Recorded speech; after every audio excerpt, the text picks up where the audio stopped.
Hello, नमस्कार, good morning साथियों। कैसे हैं आप सभी? मैं इखलास खान राजस्थान के इतिहास के बारे में अपन चर्चा कर रहे थे और राजस्थान इतिहास को आगे बढ़ाते हुए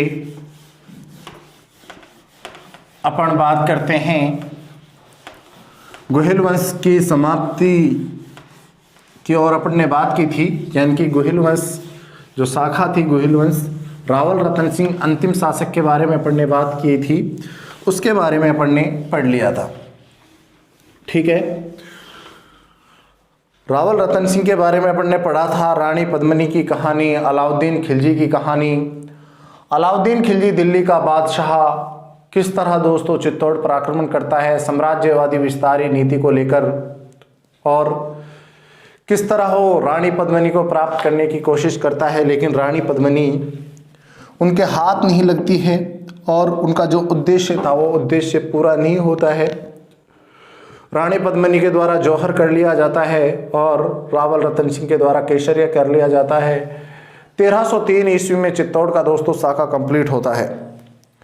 देखिएगा, मैं बात कर रहा हूं दोस्तों चित्तौड़गढ़ मेवाड़ के बारे में अपन बात कर रहे हैं। चित्तौड़गढ़ जो दुर्ग है इसका क्या कर दिया जाता है, नाम परिवर्तित। क्या कर दिया गया, नाम परिवर्तित कर दिया गया।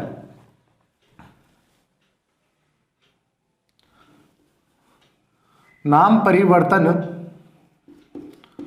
परिवर्तन कर दिया गया किसका दोस्तों, चित्तौड़गढ़ का। चित्तौड़गढ़ का नाम परिवर्तन कर दिया जाता है और इसका नाम क्या कर दिया जाता है दोस्तों, खिजराबाद। क्या कर दिया गया दोस्तों, खिजराबाद। सभी को बताया था मैंने। अब खिजराबाद का जो किलेदार बनाया गया है मेरे भाइयों, किलेदार जो बनाया गया है वो किसको बनाया गया है, वो बनाया गया है खिजर खां को। किसको बनाया गया है, खिजर खां को। खिजर खां के बाद यहाँ का जो किलेदार बनता है दोस्तों, ये खिजर खां जो है दोस्तों, ये भाई साहब चला गया। कहाँ चला गया, रेंट पर देकर चला गया। ये चला जाता है न्यू दिल्ली, दिल्ली। लो साहब, ये चला गया दिल्ली। बताते हैं अलाउद्दीन खिलजी की तबीयत खराब थी या अलाउद्दीन खिलजी के परिवार में लोगों को मार दिया था राघव चेतन ने ही खुद ने, ऐसा कुछ बताते हैं। तो कोई भी कारण रहा हो, खिजर खां जो है वो दिल्ली चला गया था। अब यहाँ का किलेदार जो बनाया गया था वो बनाया गया था दोस्तों मुछाला मालदेव। किसको दोस्तों, मुछाला मालदेव। और उसके बाद यहाँ पर बना था दोस्तों बनवीर सोनगरा। चौहान था बनवीर सोनगरा। ठीक है, यहाँ का ये किलेदार है दोस्तों। अब देखना क्या होता है, चित्तौड़गढ़ जो दुर्ग है किन के हाथों में है, बनवीर सोनगरा। कहीं जगह नाम दोस्तों जैसा या वीरा भी मिलता है, जैसा या वीरा, ध्यान रखना। जैसा या वीरा भी ध्यान रख लेना, या बनवीर सोनगरा, दोनों ध्यान रख लेना। हाँ, तो मैंने आपको क्या बताया कि अपन बात कर रहे हैं सर चित्तौड़गढ़ दुर्ग के बारे में। बिल्कुल मेरे भाइयों, चित्तौड़गढ़ दुर्ग के बारे में बात कर रहे हैं। चित्तौड़गढ़ का नाम परिवर्तित करके खिजराबाद कर दिया था। खिजराबाद का जो किलेदार है वो खिजर खां है, और खिजर खां के बाद किलेदार बनता है मुछाला मालदेव या मालदेव सोनगरा। ठीक है, उसके बाद बनता है दोस्तों बनवीर सोनगरा। कहीं कहीं नाम जैसा या वीरा भी आ जाए तो आप ध्यान रख लेना। ठीक है, यानी कि अब किन के हाथों में है, जैसा या वीरा के हाथों में है, बनवीर सोनगरा के हाथों में है।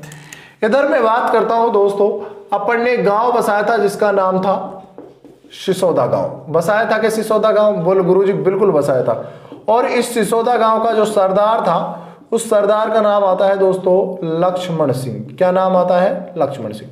सिसोदा गांव का जो सरदार है उस सरदार का नाम है दोस्तों लक्ष्मण सिंह।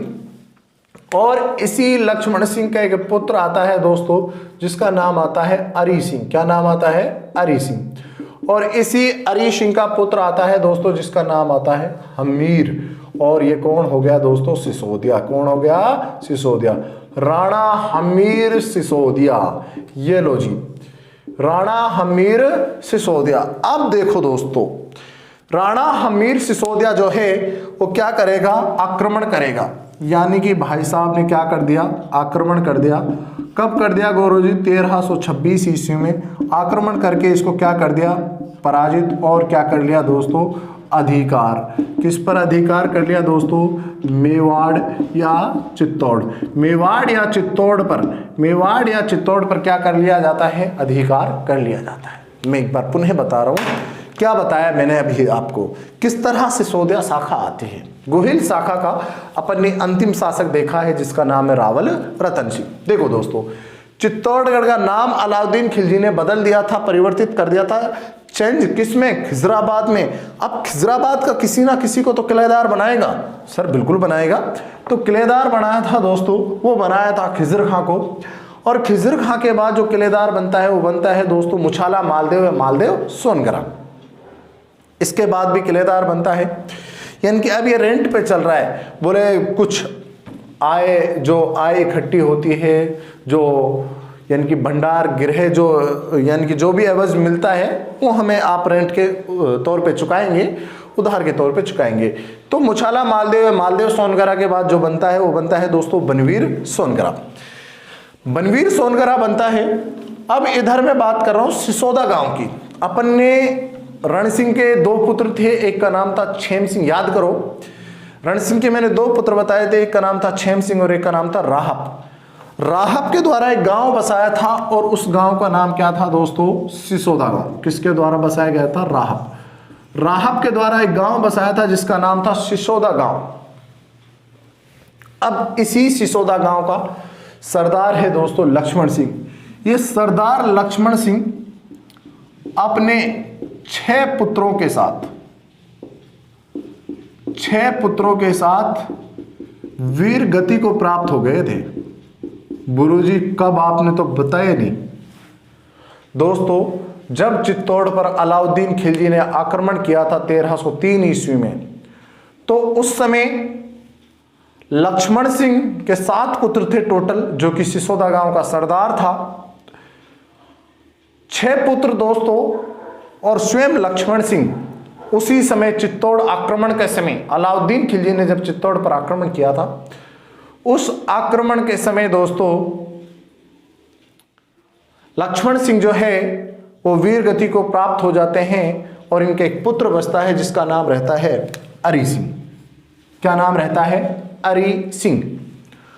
और अरी सिंह का भी एक पुत्र आता है दोस्तों जिसका नाम आता है हमीर सिसोदिया। क्या नाम रहता है, हमीर सिसोदिया। ये हमीर सिसोदिया 1326 ईस्वी में अपनी रियासत, अपनी घर पर रहे, हम कह सकते हैं ना, मैंने बताया था ना इनका डीएनए एक ही है, यानी कि ये एक ही थे। क्या हमीर सिसोदिया की रियासत है चित्तौड़? बिल्कुल, मेवाड़ उन्हीं की रियासत है, उन्हीं की पूर्वजों की है, जो कि अलाउद्दीन खिलजी ने रावल रतन सिंह की हत्या करके, रावल रतन सिंह ने जब केसरिया किया था उसके बाद जो है वो रेंट उधार के हाथों में चली गई, जो कि अभी कौन बसे हुए हैं वहां पर, चौहान हैं। उन चौहानों को यानी कि उन्होंने क्या दे रखे, रेंट पे दे रखा है उसको। तो दोस्तों राणा हमीर सिसोदिया 1326 ईस्वी में इस बनवीर सोनगरा पर क्या करता है, आक्रमण करता है, और आक्रमण करके इसको क्या कर देता है, पराजित कर देता है, और पुनः मेवाड़ या चित्तौड़ पर दोस्तों हमीर सिसोदिया जो है वो क्या कर लेता है मेरे भाइयों, अधिकार कर लेता है। क्या कर लेता है, अधिकार कर लेता है। कौन कर लेता है दोस्तों, हमीर सिसोदिया। ये आप स्क्रीनशॉट लीजिएगा इसका।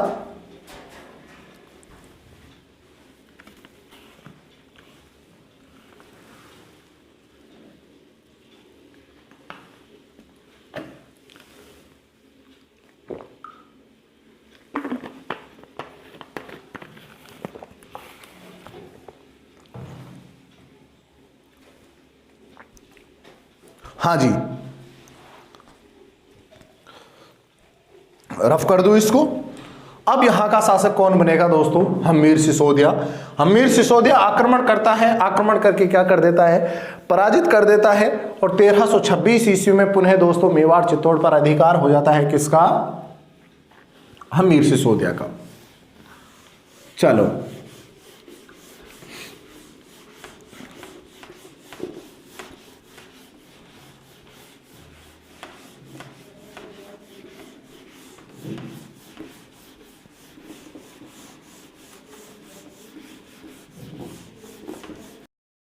यानी कि अपन बात कर रहे थे किसके बारे में दोस्तों, राणा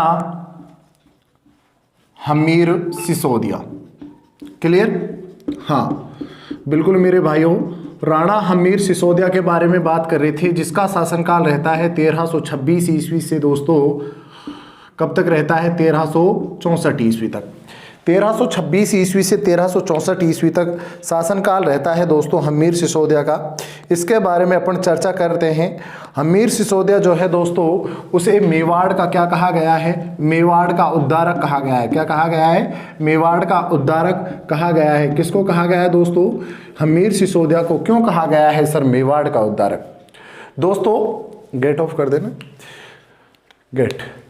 दोस्तों छिनी हुई रियासत थी, यानी कि बनवीर सोनगरा के हाथों में, जो कि अलाउद्दीन खिलजी ने किलेदार बनाया था, उनको रेंट पे देके गए थे, उनसे रियासत वापिस हमीरदेव सिसोदिया ने छीना था। हमीरदेव सिसोदिया के पिता का नाम था दोस्तों अरी सिंह और इनके दादा का नाम आता है लक्ष्मण सिंह।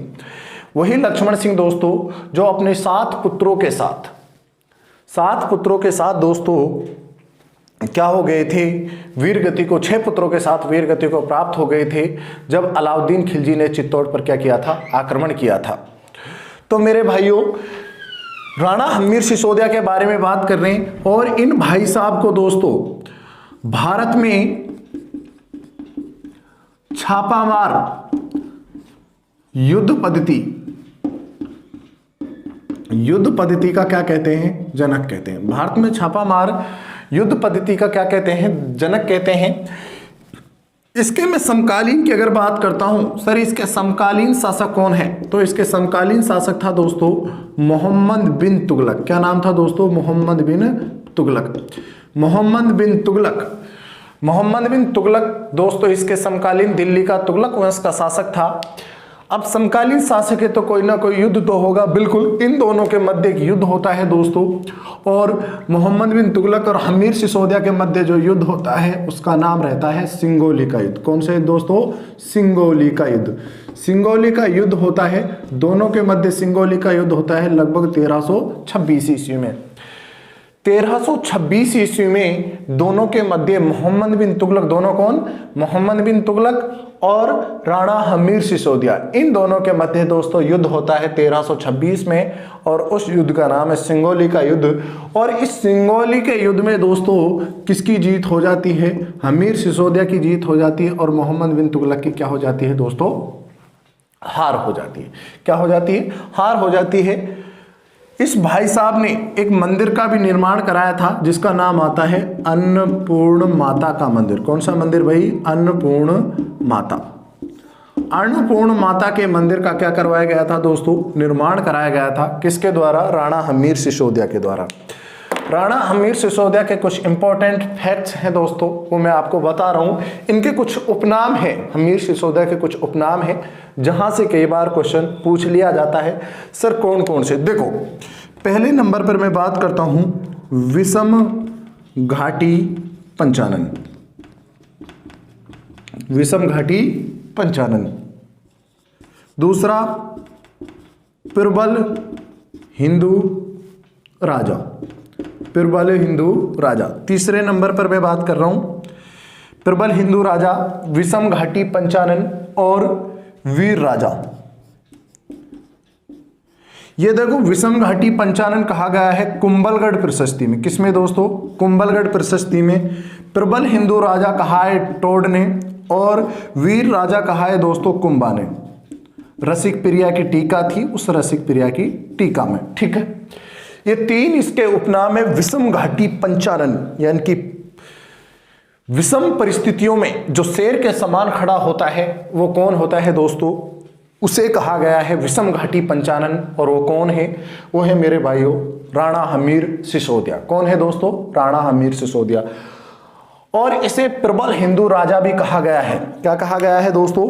प्रबल हिंदू राजा कहा गया है। किसको कहा गया है मेरे भाइयों? प्रबल हिंदू जो राजा है वो कहा गया है किसको दोस्तों? राणा हमीर सिसोदिया को। और वीर राजा भी कहा गया है कुंभा के द्वारा। रसिक प्रिया की टीका में दोस्तों इसे क्या कहा गया है? वीर राजा कहा गया है। अगर मैं हिंदू बादशाह की मैं बात करता हूं, हिंदू बादशाह की मैं बात करता हूं। हिंदू बादशाह जानते हो कौन है दोस्तों? हिंदू बादशाह, हिंदू बादशाह कहा जाता है मालदेव को। किसको कहा जाता है? मालदेव को। हिंदू सम्राट की मैं बात करता हूं, हिंदू सम्राट कहा जाता है कुंभा को। किसको कहा जाता है? कुंभा को। हिंदू पति की मैं बात करता हूं, हिंदू पति कहा जाता है दोस्तों किसको भाई? सांगा को। किसको कहा जाता है? सांगा को। हिंदू पति किसको कहा जाता है? सांगा को। और मुस्लिमों ने अंतिम हिंदू शासक किसे माना है? अंतिम हिंदू शासक, अंतिम हिंदू शासक जो माना है दोस्तों, वो माना है सूरजमल को। किसको माना है? सूरजमल को।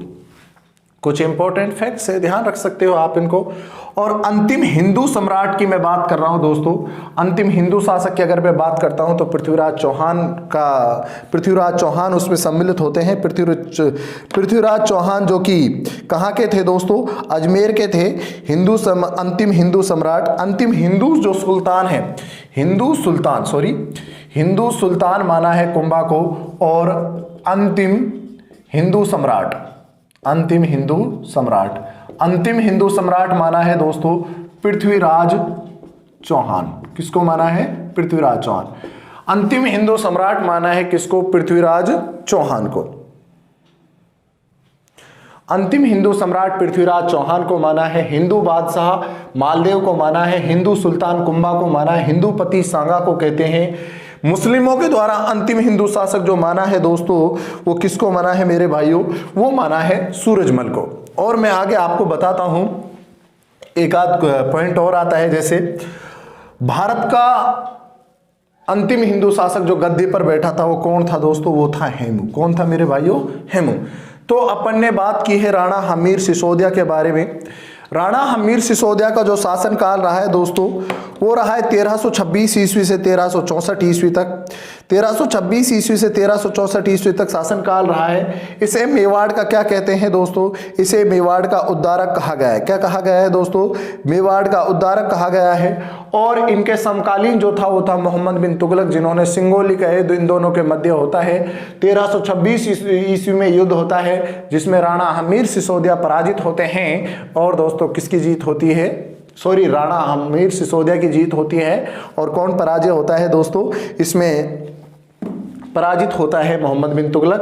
भारत में छापामार युद्धपत्ति का जनक और एक मंदिर का निर्माण कराया था जिसका नाम आता है अन्नपूर्ण माता का मंदिर। कौन सा मंदिर दोस्तों? अन्नपूर्ण माता के मंदिर का निर्माण कराया था। विषम घाटी पंचानन कहा गया है कुंभलगढ़ प्रशस्ति में। रसिक प्रिया के टीका में वीर राजा कहा गया है। और प्रबल हिंदू राजा इसको किसने कहा है दोस्तों? कर्नल जेम्स टोड ने। किसने कहा है? कर्नल जेम्स टोड ने। इधर मैं बात करता हूं, अंतिम हिंदू सम्राट पृथ्वीराज चौहान को माना गया है। हिंदू बादशाह मालदेव को कहते हैं।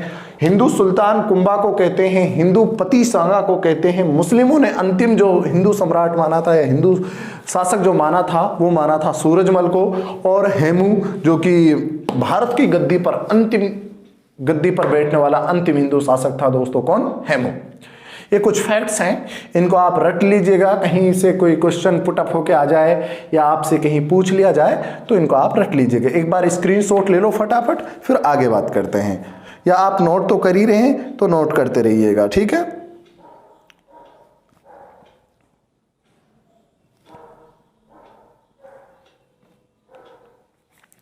ठीक है, रफ कर देता हूं।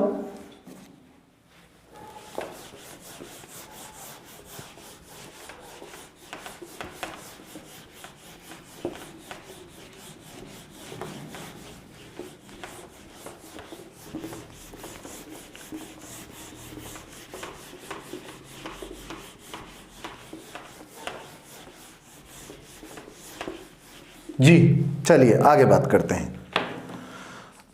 हमीर सिसोदिया के बारे में अपन ने बात की है दोस्तों। अब आगे बात करते हैं अपन खेता, या इसी को बोलते हैं दोस्तों लक्ष्य। ठीक है, खेता या लक्ष्य शासनकाल 1364 ईस्वी से रहता है 1382 तक। देखो खेता या लक्ष्य के बारे में कोई ज्यादा बातें नहीं है। आपको पता है कि रियासत थी जिसका नाम आता है मालवा, और मालवा का शासक आता है दोस्तों जिसका नाम आता है दिलावर खां। क्या नाम आता है? दिलावर खां। भाई साहब हो, खेता ने इस दिलावर की क्या कर दी थी? हत्या। खेता ने इस दिलावर की क्या कर दी थी? हत्या। यानी कि खेताया जो क्षेत्र सिंह था उसने मालवा के शासक दिलावर की हत्या कर दी थी किसी विवाद को लेकर। कोई खास ऐसा विवाद नहीं था उससे पहले मेवाड़ और मारवाड़ के मध्य, लेकिन दोस्तों जो मेवाड़ और मालवा के मध्य अब जो दुश्मनी बढ़ेगी, यानी कि दुश्मनी के जो बीज बो दिए हैं वो किसने बो दिए हैं? खेता या लक्ष्य सिंह ने बो दिए हैं। खेता या क्षेत्र सिंह है, सॉरी, लक्ष्य सिंह नहीं है, खेता या क्षेत्र सिंह। हाँ, खेता या क्षेत्र सिंह ने दोस्तों अब बीज बो दिए हैं किसके? यानी कि लड़ाई करने के बीज बो दिए हैं। अब दुश्मनी हो गई है मेवाड़ और मालवा जो रियासत है दोनों आपस में, जिनमें अभी तक ऐसा कोई लड़ाई नहीं थी या ऐसा कोई विरोधाभास नहीं था इन दोनों के मध्य। अब दोनों के मध्य वो बीज बो दिए दोस्तों किसने? खेता या क्षेत्र सिंह ने। देखो, इस खेता या क्षेत्र सिंह की एक दासी थी, उस दासी का नाम आता है दोस्तों खातिन। क्या नाम आता है? खातिन। इस खातिन से दो पुत्र पैदा हुए थे दोस्तों, एक का नाम था चाचा और दूसरे का नाम था मेरा। यानी कि चाचा और मेरा दासियों से जो पुत्र कहलाते थे, दासी पुत्र जो हुआ करते थे, तो चाचा और मेरा ये दोनों यानी कि नाम है दोस्तों, चाचा और मेरा दासी पुत्र थे किसके?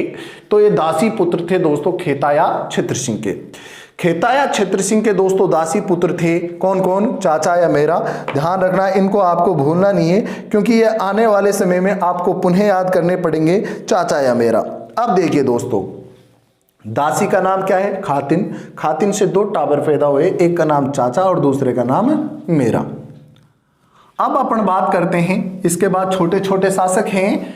बात करते हैं दोस्तों लाखा या लक्ष्य सिंह। नाम सभी ने सुना होगा, लाखा या लक्ष्य सिंह। देखो, इसका जो शासनकाल है लाखा या लक्ष्य सिंह का वो है 1382 से 1421। 1382 ईस्वी से 1421 ईस्वी तक लाखा या लक्ष्य सिंह का क्या रहा है? शासनकाल रहा है दोस्तों। लाखा या लक्ष्य सिंह के समय सबसे बड़ी, इसके समय की सबसे बड़ी उपलब्धि, इसके समय की सबसे बड़ी उपलब्धि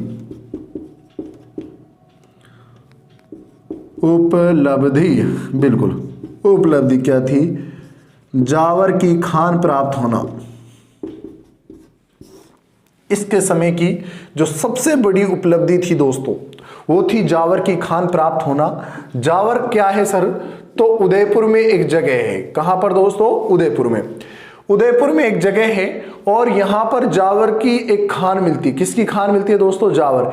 इस जावर की खान में दोस्तों यानी कि सीसा मिलता है, जस्ता मिलता है, सीसा, जस्ता, तांबा, चांदी, ठीक है, ये यहां पर मिलती है। किसकी? लाखा लक्ष्य सिंह। लाखा या लक्ष्य सिंह जैसे ही शासक बनता है दोस्तों तो जावर की खान मिलती है और उस जावर की खान में दोस्तों सीसा मिलता है, जस्ता मिलता है, चांदी।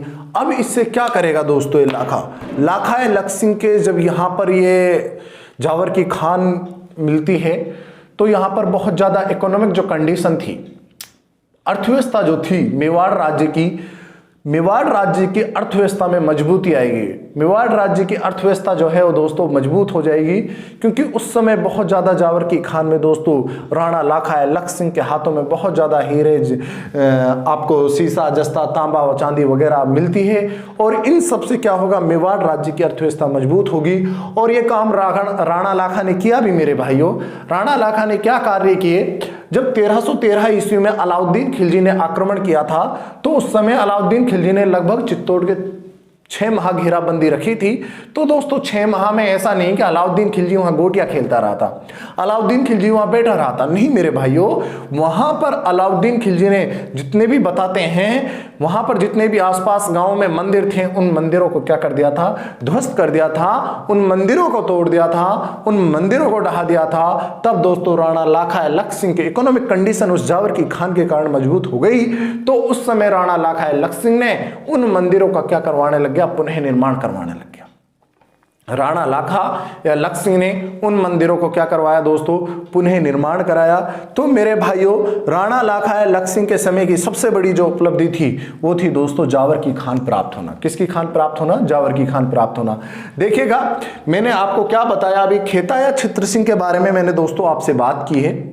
खेता या जो छत्र सिंह है, इसका शासनकाल 1364 से 1382 ईस्वी तक रहा है। और इसके समय की सबसे बड़ी घटना क्या हुई थी? खेता या छत्र सिंह के समय की घटना हुई थी कि मालवा का शासक था जिसका नाम आता है दिलावर खां। दिलावर खां से कोई किसी बात को लेकर इनका झगड़ा हो जाता है और इन्होंने क्या कर दी? हत्या कर दी। यानी कि मालवा और मेवाड़ के बीच जो प्रेम संबंध थे, उन प्रेम संबंधों में विरोधाभास का जो काम किया है, यानी कि लड़ाई के जो बीज बोए हैं दोस्तों, वो किसने बोए हैं? वो बोए हैं खेता या छत्र सिंह ने। किसकी हत्या करके? मालवा के शासक दिलावर खां की। इसकी एक दासी थी, खुद के कोई पुत्र नहीं, पुत्र था लेकिन दासी से एक पुत्र पैदा हुआ, दासी से 2 पुत्र पैदा हुए। सर दासी का नाम क्या था? वैसे एग्जामों में दासी वगैरह का नाम बहुत कम, रेयर चांस में पूछा जाता है, फिर भी मैं बता रहा हूं कि दासी का नाम था खातिन। खातिन से 2 टाबर पैदा हुए थे, एक का नाम था चाचा और दूसरे का नाम क्या था? मेरा। लाखा या लक्ष्य सिंह का शासनकाल रहता है। खेता के बाद जो शासक बनता है कौन बनता है? लाखा या लक्ष्य सिंह, 1382 ईस्वी से 1421। इसके समय की सबसे बड़ी जो उपलब्धि थी वो थी दोस्तों जावर में खान प्राप्त होना। और इस जावर की खान में मेरे भाइयों, जावर की खान में हीरे वगैरह, ये सोने चांदी के यानी कि निकला उसमें। और यहां पर इस पैसे का क्या किया? इकोनॉमी दोस्तों मेवाड़ राज्य की बहुत ज्यादा मजबूत हो गई। और जब मेवाड़ राज्य की इकोनॉमी मजबूत हो गई तो वहां पर जितने भी मंदिरों को अलाउद्दीन खिलजी ने ध्वस्त किया था, उनको तुड़वा दिया था। 1303 में चित्तौड़ आक्रमण के समय दोस्तों, तो उन मंदिरों का क्या करवाया? पुनः निर्माण कराया। अगर मैं लाखा या लक्ष्य सिंह की बात करता हूं दोस्तों, इसके समय की एक बहुत बड़ी उपलब्धि और थी जिसका नाम आता है दोस्तों पिछोला झील। सभी ने सुना होगा, स्वरूप सागर झील, पिछोला झील। भाई साहब पिछोला झील का क्या करवाया दोस्तों? निर्माण। पिछोला झील का क्या करवाया? निर्माण। देखो पिछोला झील की अगर मैं बात करता हूं, मैं रफ कर देता हूं।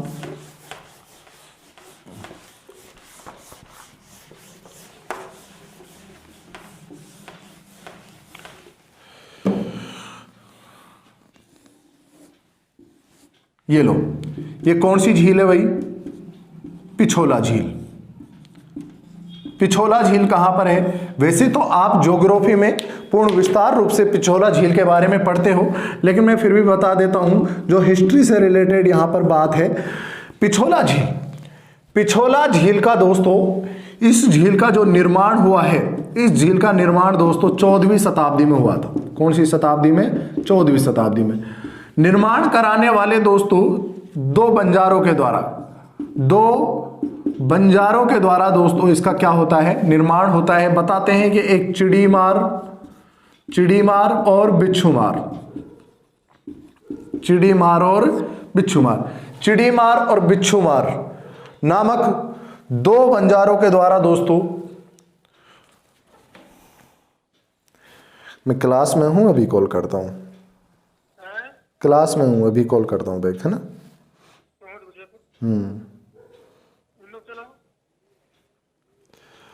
हाँ, तो चिड़ीमार और बिच्छूमार यानी कि 2 बंजारों के द्वारा दोस्तों इसका निर्माण किया गया। किसका निर्माण किया गया? पिछोला झील का निर्माण किया गया। बताते हैं कि इन बंजारों के दोस्तों बेल थे, वो बेल क्या रह जाते हैं? प्यासे रह जाते हैं, और प्यासे रहने के कारण उनकी क्या हो जाती है? मृत्यु हो जाती है। तो इन्होंने सोचा कि ऐसा काम करते हैं कि आज हमारे बेल तो प्यासे रह गए, हमारे बेल तो प्यासे रहने के कारण मारे गए, लेकिन अन्य कोई जानवर, पक्षी, बेल, गाय, भैंस प्यासे ना रहे। तब बताते हैं कि उस समय राणा लाखा के समय बिच्छूमार नामक बंजारों ने इस पिछोला झील का निर्माण कराया, जो कि कहां पर है दोस्तों? उदयपुर में है।